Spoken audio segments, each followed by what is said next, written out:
Lebanon Syria எல்லையில் Israel விமானப்படை நடத்திய தாக்குதலில் 5 சிரியா ராணுவ வீரர்கள் உயிரிழந்திருப்பதாக அந்நாட்டு பாதுகாப்பு படை தரப்பில் தெரிவிக்கப்பட்டுள்ளது.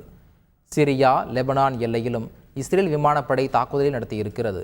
சிரியாவில் இருந்து ஹிஸ்புல்லாவுக்கு ஆயுதம் வருவதை தடுக்க எல்லையில் ராணுவ உள்கட்டமைப்பை அழிப்பதாகவும் இஸ்ரேல் தெரிவித்திருக்கிறது என்பது குறிப்பிடத்தக்கது. இஸ்ரேல் விமானப்படை ஈரான் ஆயுதம் ஹிஸ்புல்லாவுக்கு கிடைப்பதை தடுக்கும் எனவும் இஸ்ரேல் தெரிவித்துள்ளது.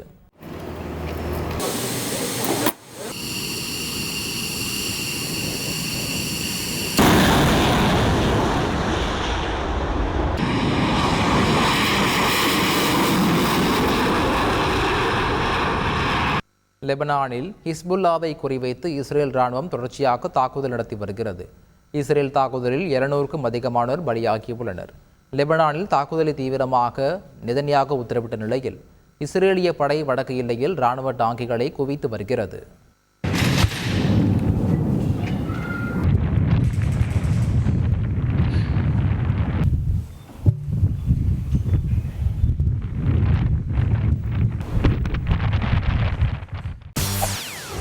செய்திகளை உடனுக்குடன் தெரிந்து கொள்ள உடனே சப்ஸ்கிரைப் பண்ணுங்க.